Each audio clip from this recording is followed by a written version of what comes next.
Look, Joe, I'm just trying to understand, okay? Why are you running for a second term when you can barely stand? Come on, man, what the hell are you even on about? Just look how you didn't even recognize Rishi Sunak, the Prime Minister of England. You pushed him on the side like a little shit, just to sell you to soldier. I thought you wanted to sell me flowers, man. Come on, Joe, you can keep doing this stuff. Get your shit together. Anyway, the reason I called both of you, I don't know if you are aware, but there was nearly a coup d'etat in Moscow. And maybe a little reminder for our friend here? Okay, fine. I'm sharing my screen. Can you see my screen? Joe? Just play the damn reminder. Okay, I'm playing it. 3:28 a.m. What the fuck? Holy shit. Shoigu! This guy's scary. I'm coming for you, baby. In Moscow. Oh my god, it's happening! Oh, fuck. Colonel of the army. Hold on. What's going on? Who is they? What happened? Let me catch my breath. Oh my god, you fat fuck. Putin alone in his car. How about we all relax? Ah yes, the man, the myth, the legend. The diplomat, the diplomat. You wanted your signal for the counteroffensive. There it is! Okay, so, Elon, we need you to reactivate the Starlink terminals, buddy. Is it just me, or is anyone else worried about this whole conflict blowing up on the global level? I mean, the last time nuclear tensions were this intense was back during the Cuban Missile Crisis. Come on, Elon, a little help wouldn't hurt, come on. When it comes to winning a war, it's pretty straightforward. Either you exterminate your opponent, or you reach a compromise. There is no third option. Hence your peace proposal. Exactly. Exterminating Russia, the second nuclear power in the world, is a significant challenge. Just kick out of the occupied territories. No, that's not how it's going to play out. See, for Russia, Crimea is Russian. We can argue about it until morning. That's not the point. If you want to dance on the edge of a volcano and risk a nuclear war just to show off generosity and courage, more weapons, more deaths, more combat, that's going to have to be done Okay, without let me bring back up the peace proposal. So you see, the problem with this is if the Russians drop their weapons, there is no more combat. But if the Ukrainians drop their weapons, there is no more Ukraine. Manuel, remind me why we're even having a conversation with this guy. No, Joe, it's good to have debate. Right. We need to debate on serious We need to topics. have debate. We need to have discussions on serious topics. When people stop talking, really bad stuff starts to happen. When marriages stop talking, divorce happens. When civilizations stop talking, civil war happens. When you stop having a human connection with someone you disagree with, it becomes a lot easier to want to commit violence against that group. Holy shit, Elon, that was very well said. Hey, you gotta warn us, huh, before dropping bombs like this. What is this? What are you showing us? Nobody wants that, right? How can this guy go from serious stuff to complete meme lord? Huh? Hey, come on, stop it. Hey, you know we're just teasing you, right, Joe? I've had enough of your condescending remarks. I am the goddamn President of the United States. We do whatever the hell we want. We killed thousands of Russians without firing a single bullet, nor spilling a single drop of American blood, all while making sure to keep Europe where it belongs, by putting your economy on its knees. That's why we blew up the pipeline. That's right, it was us. What are you gonna do about it? Do something about it. That's what I thought. Look how happy Shorty looks to get cheap energy from his buddy Putin. Ah, so cute. Well, it's all over. We blew everything right the fuck up. Without Russian gas, the German economy is going kaput, and you with it, dumbass. And we're gonna sell you our cheap, dirty gas for double the price. I just slipped my dick down your throat just like this. And you thanked me for it. Night night, my little bitches. It's only 5 PM here. Yeah, shut the fuck up. Shit, Yonga. Are you gay now? This is exactly the kind of behavior that brings down empires. Yeah, typical US behavior. Mhm. Bunch of bullies. Always been like this and always will be. It's funny you say that because things might actually start to change. Oh yeah? Oh yeah, what makes you say that? Have you heard of the BRICS countries before? Yeah, vaguely. Okay. You know my own country? At South Africa? Yep. I don't see the connection. Turn on Channel 5. Oh, Just turn on Channel 5. Just do it. oh Do yes, it. I can hear the tribal music getting louder. Epic transition incoming, let's go!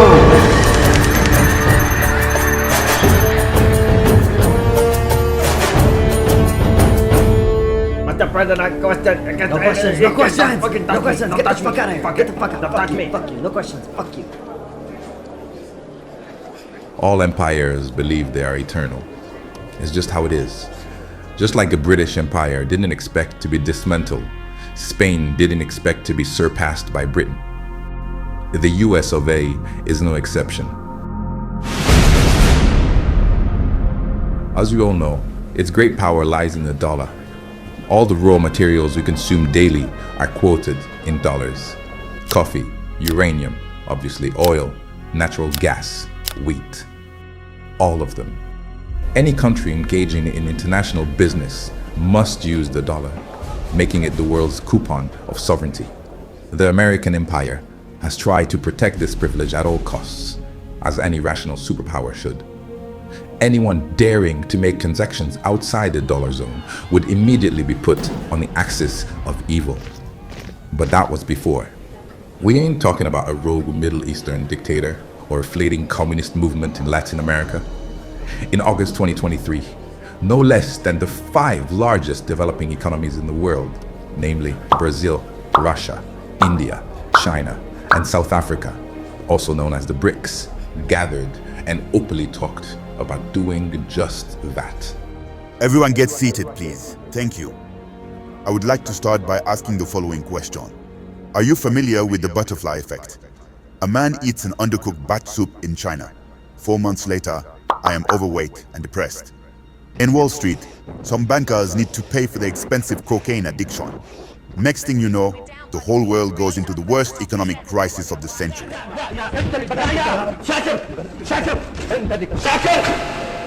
It's okay when it's in one-off. We all learn from our mistakes. Without the pandemic, my YouTube channel wouldn't even exist. But the latter example, that shit happened way too often, man. Repeatedly, over and over. What's wrong with you? Yes, she very sorry about pandemic. And she will work relentlessly to get Anna back for the trouble caused by that lengthy, difficult period. It was indeed very long and very hard. That's what she said. For too long, we have been seen as merely developing economies, second-class countries whose interests are silenced, or worse, ignored. Together, the BRICS countries make up a quarter of the total economy and are home to 40% of the world's population. We do not deserve to be at the mercy of the dollar's mood swings or the American central bank's decisions. Together, my friends, we have the power to create a new system completely free from American influence. I am not quite comfortable with the whole anti-US sentiment. It does not have to be always black and white. And she not quite comfortable with you sucking US cock. Lula, why you here when you clearly outside of US? Não interessa pra você, palhaço. Oh shit! Let me make myself very clear. It's not that the US is bad, we dislike the dollar, and so we want to get rid of it. No, of course not. The issue is of practical nature. Let me give you an example. Russia angry. Russia invade Ukraine. Russian dollar asset frozen. Unusable. What's the reason? Neutrality of international financial institution. Dog shit. Wrapped in cat shit. What if same happens to China when she invests that one? When she does something US dislikes. Then Xi will be forced to start settling these transactions in his own currency, the Chinese renminbi, or with the currencies of other countries. Honestly, at least here in South Africa, most of our companies would rather stay with the dollar. But if they are forced to do so, in the end, they will find a way to de-dollarize their settlements. Just like how Russian gas is getting paid in rubles since the war started. And the United Arab Emirates is cool with getting paid in Indian rupees for their oil. So what do you suggest? We have been meeting for 15 years. No big decisions have been taken so far. What's so innovative this year? I don't know. That's why we met to discuss. We stop using dollar in global trade. And we use Chinese renminbi instead. Oh my god! This is not happening! What the fuck? Again, these are just discussions. Bottom line is, we need more than one reserve currency if we want to achieve a more sustainable global finance. Why not even create our own? Kirill, perhaps it's time to disclose the countries interested in joining our group. Oh yes, about that. No less than 50 countries expressed their interest to join our group. Shut the fuck up, guys, it's starting! 6 of them have been selected, and it is now time to reveal them. And honestly, at this point, I'm surprised I'm still alive to make the announcement. He's alive, everybody! Oh, fuck! I'm surprised I didn't kill myself with 3 bullets in the back of my head. Drum roll, please. For real, man. For real, I am thrilled to welcome the newest member of our growing family, Argentina.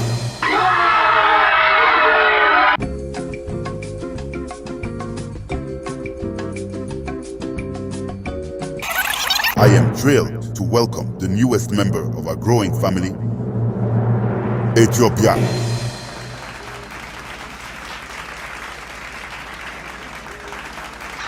Genius! We look forward to this mutually beneficial partnership. And now to the Middle East. 3 Arab friends will be joining our ranks: Saudi Arabia, the United Arab Emirates, and Egypt.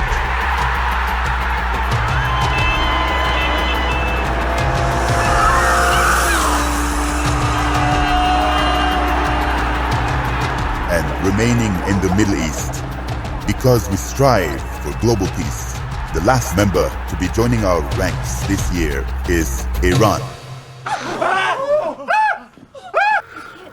Why, Iran? What are you doing? What are you doing? What? Fucking hell. भाई क्या कर रहा है ये सब उल्टा सीधा काम भाई सब शांत हो जाओ.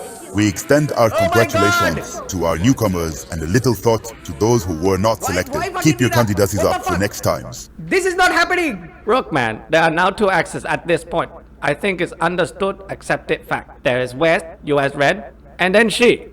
Where does Modi fit into this picture? Where Indian wisdom? How is that for Indian wisdom, bro? A boy has 2 cows that were producing a lot of milk, but they hated each other because they couldn't stop fucking each other over. Is the little boy going to pick a side, limiting himself to 1 cow only, leaving gallons of potential milk untouched? Sure, if the little boy is a retard, I am milking both cows, baby. I am the 5th or the 6th largest economy in the world, and I am entitled to weigh my own interest, make my own choices, no matter how much you are trying to twist my arm to pick a side. This is what France is doing, or Kazakhstan, and this is what Ukraine should have done. You are talking about getting more countries in. Brother, we don't become more powerful by expanding membership.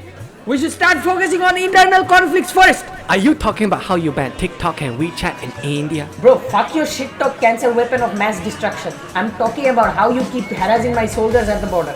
Or how you refuse to support Brazil candidacy for a permanent seat on the UN Security Council. Quero que você se foda, seu filho de uma puta! Faça uma voz. Guys, relax. And now you want to add Iran in the same group as Saudi Arabia? Have you gone mad? Mày thấy cái này là gì không? Súng luôn rồi. Oh, could I say, fuck this shit. I will see you guys next Trời, week. con cặc đồ mày có Fuck chịu you, vô don't cho mày. say. Mày ăn hiếp dân dân không có súng giờ ở đây được mày có súng hết á. Don. My God, the disagreements within the group are insane. How do you even find common ground with such different countries? You know, once they understand that our individual goals are not incompatible with having good ties with anyone, he will be a huge victor. Does it feel like, after decades of accepting the West's rules, the era of the global South is dawning? Sure, but then it's still early in the morning. I like the green screen. Nice touch. Спасибо. But I suggest we go back to how your bunker actually looks. What do you think? Better? I thrive regardless of location. Get the fuck out of here. You're all alone in your bunker. Even as the richest man in the world, you can't help but feel the weight of solitude pressing upon you. Memories flood your mind constantly, reminding you that the pursuit of absolute power had come at a steep cost. The sacrifice of genuine friendship.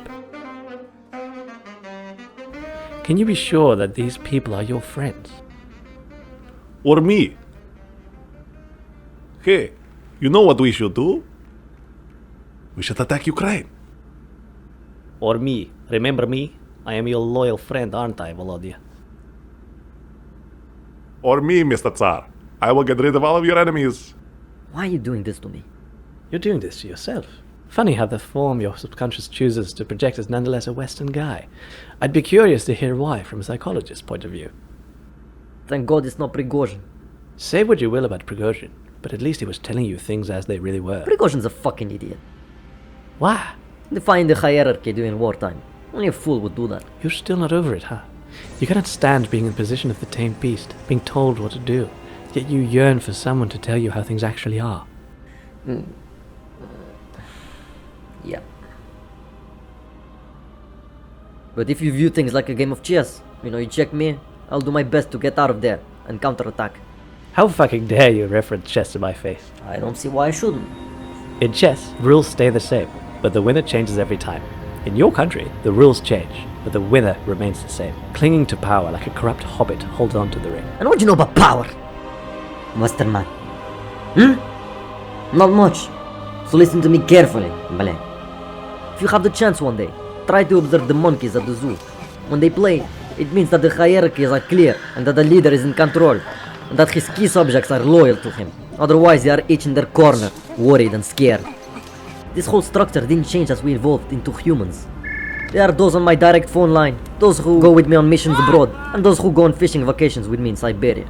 Some secure government positions, while others are renewed as the head of a public enterprise. I don't need their friendship, just their loyalty. It can happen that a smarty pants gets a little bit too ambitious. But for that, we have the Silaviki, the men of force from security services. They say violence solves nothing. My ass. And the facts almost always prove me right. Our understanding of human nature is so primitive that even the most sophisticated men struggle to grasp it. In your Western hypocrisy, you think force is archaic. You believe in rules, with lawyers exchanging certified emails, finding solutions with $1,000,000 fees. The mere idea of a tie makes you uncomfortable. A mark of the subordinate or hotel janitor. Imagine then the uniform of a military or police officer. A museum relic fit for school children on a field trip. The struggle for power in Russia is a wild and unpredictable process. Anything can happen at any moment. The rules are fierce because the stakes themselves are equally fierce. When hierarchy is solid and clear, subjects remain loyal, power in the Kremlin, and consequently the security of the Russian people is protected. And as long as no one dares to cast a suspicious eye towards the light source, leaving the alpha male to handle it alone, however best he can. Power is like the sun, or death, my friend. If you look at it directly in the eyes, you go blind. Beef ribs, pork ribs, beef, the meat was amazing. Anton is the kind of guy who asks everyone how they like their burger at the barbecue and then cooks them all exactly the same. But see, the secret for perfect meat consistency.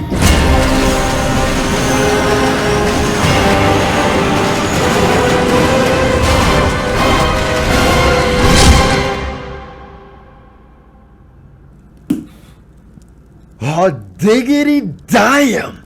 Excuse me. Well, that was pretty brutal. Well, you know what they say.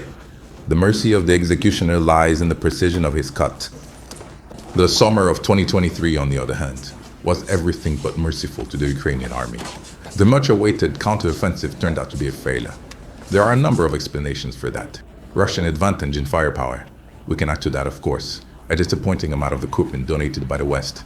A continuously adapting Russian army, as we explained in part 1. And honestly the list goes on. Okay, so the counteroffensive was a failure. So now we are back to the status quo, correct? Yes. Okay. The Russians are digging trenches, correct? Right. Okay, we are still due to receive more financial support, correct? Correct. There you go, we keep holding. Wait for another round of financial support and try again. Correct? No, not correct. What about the repayments? What repayments? Most of the donations, financial gifts we received are in fact loans and will eventually have to be repaid. One way or another. We're talking about hundreds of billions of dollars. Podolyak, please. As long as this war keeps the monopoly on the media, we're still good to expect more US support. Which way for coffee? This way. And the reconstruction costs, the power plants, the destroyed oil and gas refineries, the damaged buildings and factories, bridges and roads, 2 coffees. What do you mean, 2 coffees? Are you having coffee or not? Yes. Okay, and cake? No, I'm good. Okay, good. We'll save some money. More than 700 Israelis are now feared dead after unprecedented attacks by Hamas militants. It represents the biggest loss of life in a single day in Israeli history. And Israeli warplanes are now bombing the Gaza Strip, where more than 400 Palestinians are said to have been killed and more than 2,000 injured. Vladimir Alexandrovich, this was predictable. Please, don't let this get in your head. Let's proceed one conflict at a time. You know what? Maybe when we're done with this, it will have its own video. Oh my god, how can the timing be so bad? If there are 2 lines, it's always the one you choose that will be the fucking longest. Yeah. So what now, Mr. President? You tell me. Are you gonna listen to me this time? Look, I don't know what to do. Whatever path I take, it somehow backfires. I wish I could tell you I'm sorry, but that wouldn't solve anything. What's so funny? I'm your close advisor. I advise. As the president, you get the last word. If I accept Western aid, we're fucked. If I don't, we're fucked even faster. These dilemmas are driving me crazy. Not one option is good. It's actually which one is less bad. Okay, we can spend the whole day crying about what we should have done. In the meantime, the Russians are advancing. Or we can start preparing for what's next. So, which one is it gonna be?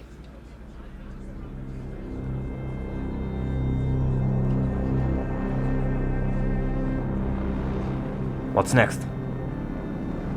This is how it's gonna go. The next time you meet our allies, he will welcome you with a firm handshake and a big hug and a violent smack on the back, as if they weren't ignoring your phone calls or they weren't doing business with Russia. Blah blah blah blять. You have done so well, they will clap a little bit to boost your ego. But in reality, those same people who financed the war are already looking towards the exit. Why? They worry about their money. If Ukraine falls, all this money is lost.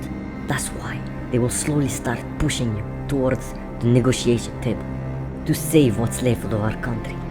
In the meantime, they provide us with just enough to maintain the current lines. Nothing more, nothing less.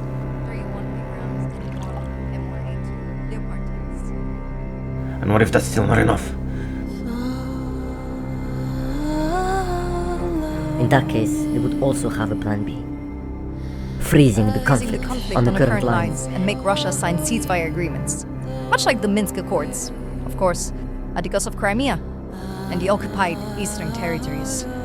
But this is of course completely stupid. I mean, you wouldn't believe this kind of bullshit, right? Right? Maybe the Russians will accept these terms. Let's be serious. In a war of attrition, the loser is the first one to blink. Crimea, Donetsk, Bakhmut, annexed territories. That's the best case scenario. If you leave, Russia will keep going. It will go straight to Odessa, to close our access to the Black Sea. Then Kharkiv, while they are at it. And why not even Kiev? If that were to happen, and we highly doubt it, the only thing that could stop it would be a direct intervention by NATO. Essentially the Third World War. Which is a scenario we must avoid at all costs. Unfortunately. Look, bottom line is, we are not living yet. We will still support you all the way and ensure you're in the strongest position possible for any potential agreement with Vladimir Putin.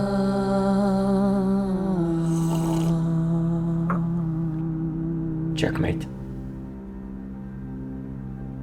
Look, I know you think I'm here to say stuff like, as of now, Ukraine is perfectly able to join the European Union, or we need to be the next nation to join NATO.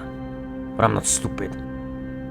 Applying for NATO membership in wartime is like trying to get health insurance after you get diagnosed with cancer. Shut the fuck up! Politics is a strange game. First, you have to be down to earth. Figure out the aspirations of the housewife, the railway worker, the small shopkeeper. Then when you reach the top, BAM! You're thrown onto the global stage. All of a sudden the greats of this world become your peers. But they already form a circle because they had the time to get to know each other, to learn the basic codes. Me on the other hand, was just a beginner. Thrown onto the stage for a surprise performance. In Ukraine I was the spectacle. The ex-comedian turned president, just like the character he portrayed on screen. A real-life fantasy, a story within a story. But here, I was just the latest clown to arrive. I had to start from scratch. Relearn everything, from how to walk, to address a greeting. The G20 meetings, the UN assemblies, the US Congress, the Davos forums. Each occasion has its rituals. And my new friends were nice, you know? They all seemed eager to give me a hand. But I learned quickly that each one of them had a plan to kick me in the ballsack. And I was indeed kicked right in the testicles. Do you know how painful is a kick to the nuts? It's 5 times more painful than giving birth. Politics is all about those fancy state lunches, luxurious salons, honor guards, and official processions through streets blocked off to traffic. But deep down, it's just like the schoolyard. Bullies impose their law by kicking others in the balls. Russia is showing that the West simply doesn't have the nerve to support its allies to the end, no matter the commitments and the fine big words. This basically means that Putin's actions are validated on a global scene. It is possible to invade, conquer, and annex the territory of neighboring countries. It only takes patience and waiting for the West to tire. What does this mean for the Baltic countries? For Hong Kong? For Taiwan? For Palestine? What does it mean for the credibility of the United States and Europe and the world order they claim to represent? My friends, the world we grew up in no longer exists. Businessmen are equal to statesmen. Europe is divided. The US dollar has been exposed as a tool of economic warfare, giving momentum to the BRICS countries and massive waves of de-dollarization. The worst part is that we haven't seen anything yet of the long-term geopolitical consequences. It will take decades to understand everything it has provoked, avoided, or accelerated around the world. And once this unfolds over the years, and you look back to try to understand where it might have all gone wrong, you will remember me, looking deep into your soul as I utter these simple words.